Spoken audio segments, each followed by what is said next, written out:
Fala, povo, tranquilo? Então, dando sequência ao nosso segundo bimestre, o primeiro tema aí que vamos trabalhar são as grandes navegações. Então, definindo esse importante evento histórico, quando nos referimos às grandes navegações, estamos falando de um conjunto de expedições marítimas que tinha por objetivo chegar ao Oriente. Quando se inicia?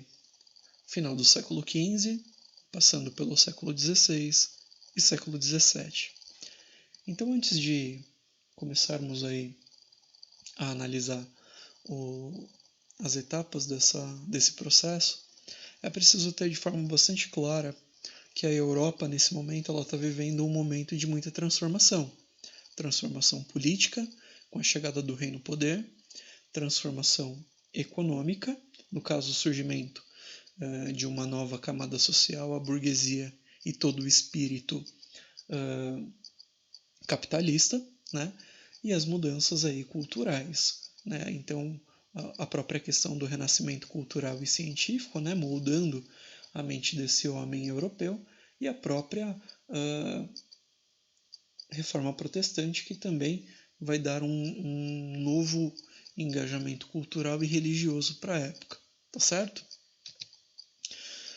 Eu vou estar abordando com vocês as grandes navegações executadas aí por portugueses e espanhóis, tá certo?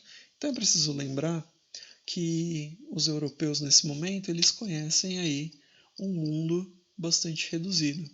Então notem nesse mapa de 1489 que eles conheciam, né, parte da África, a Europa e parte da Ásia aí, tá certo? Então notem que não há presença da América e nem da Oceania.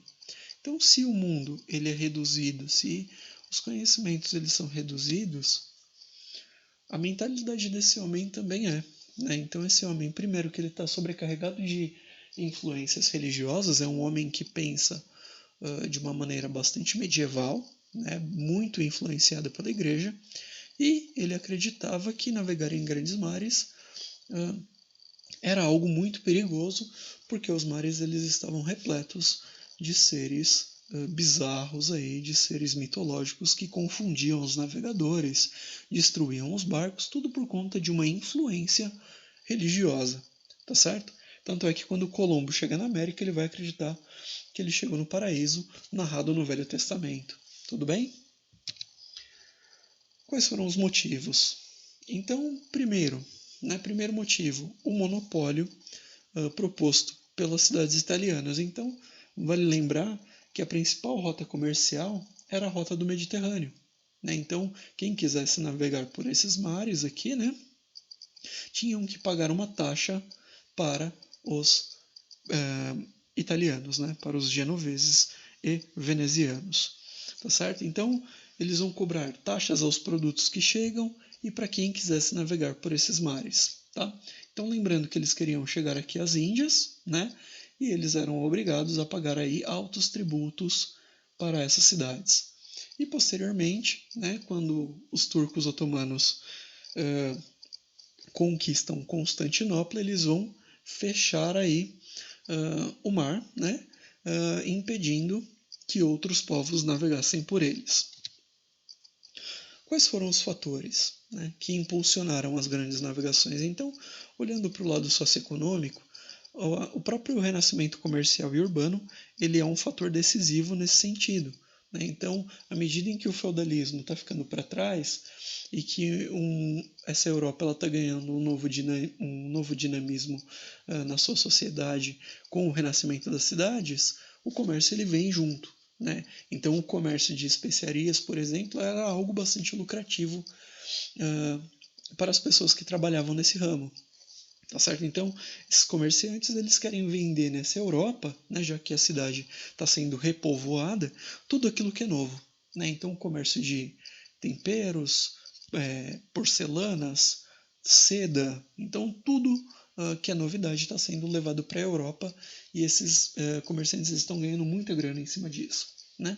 E à medida em que eles encontram novas terras, a possibilidade de explorar, né, nessas novas regiões as matérias-primas, tá certo?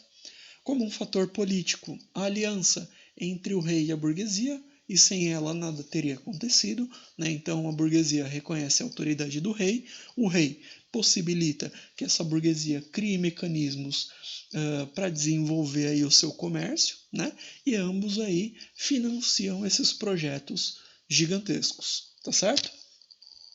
Fatores culturais. Então é o homem do renascimento agora, né? Então uma nova mentalidade, é um homem racional, um homem que está desenvolvendo em si o espírito capitalista e consequentemente a busca por riquezas. Né? Então o homem nessa época ele está entendendo que ter dinheiro é muito mais interessante do que ter ou pertencer a uma família nobre. É claro que essa mudança cultural ela vai ser bastante lenta, mas extremamente necessária. Continuando, fatores tecnológicos e científicos. Então é nessa época, por exemplo, que os portugueses vão criar aí as primeiras caravelas, né? Embarcações menores, mais leves, mais rápidas, né? E isso vai impulsionar aí a eles estarem buscando uma nova rota, além de vários outros instrumentos, como a bússola, o astrolábio, tá certo? Também temos como fatores interessantes aí de serem analisados a questão religiosa. Então, eu disse que a Europa estava vivendo um momento de muita efervescência, né? Está acontecendo a reforma protestante lá com Martinho Lutero, João Calvino e tal. E, sendo assim, a Igreja Católica está perdendo muitos fiéis. Quando esse homem europeu passa a colonizar a América, eles vão entender que os índios são passíveis de conversão, ou seja, se eles estão perdendo na Europa fiéis, eles podem conquistar muitos fiéis na América, né, a partir da conversão aí desses novos cristãos. Ok? Dando sequência. O que explica esse pioneirismo de Portugal e Espanha? Então, como eu já disse, primeiro que eles centralizaram o seu poder nas mãos de um rei. E esse rei foi o responsável ou um dos responsáveis pelo financiamento desse projeto. Né? Temos também a burguesia aliada a esse poder real. Temos também condições geográficas extremamente favoráveis. Então, se vocês voltarem aí o vídeo quando eu mostro o mapa, né, por onde eles navegavam, Portugal e Espanha estão aí com um estreito litorâneo voltado para o Oceano Atlântico de uma forma muito privilegiada, né, de uma forma bastante vantajosa. Esses países eles inovaram nas técnicas de navegação, né? Portugal cria a Escola de Sagres e, além disso tudo, Portugal e Espanha estão vivendo aí momentos relativos de paz. Né? Então, o que fez com que eles canalizassem todas as suas energias para esses projetos. Quais foram as etapas? Né? Então, em 1415, Dom Henrique de Aves conquista esse estreito aqui de Ceuta, né? Que era um ponto onde os mercadores muçulmanos, os mercadores árabes, também traziam coisas do Oriente. Né? Então era uma importante rota comercial aí, estabelecida nesse ponto. Em 1419 até 1445, os portugueses eles vão conquistar as ilhas atlânticas, né? No caso Açores, Cabo Verde e Ilha da Madeira, né? Que serão pontos estratégicos aí para que eles pudessem seguir viagem aqui em direção ao sul. Né? É nessas ilhas que eles vão estar iniciando aí práticas econômicas aí diversas, né? Então a pecuária, o próprio plantio de cana-de-açúcar, né? Além disso tudo, vão estar estabelecendo aí as primeiras capitanias hereditárias, tá certo? Em 1434, o Gil Eanes ele vence aqui o Cabo do Medo, né? essa era uma região muito complicada de se navegar, era aqui inclusive que eles acreditavam que tinham inúmeros monstros aí que derrubavam as embarcações, né? Então é um marco importante na navegação portuguesa.